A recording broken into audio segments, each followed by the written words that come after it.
3D printing is a way to create a physical object directly from a digital file. Software takes a computer design and slices it into layers. These layers are instructions for the 3D printer, which builds them one at a time until what was just data becomes substance.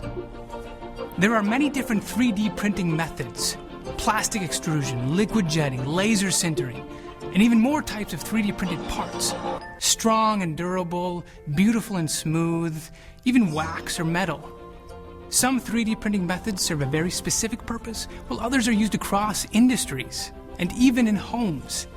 And this is what's amazing about 3D printing. It's not one process to create an object. It's a new way for designers, engineers, all kinds of creators to express themselves and solve problems. It's making our cars and planes faster and safer.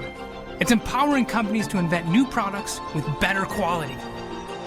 It's giving entertainers and fashion designers unlimited creative freedom. It's helping researchers and engineers make our lives healthier. In fact, the effects of 3D printing are already all around us. Pretty cool, huh?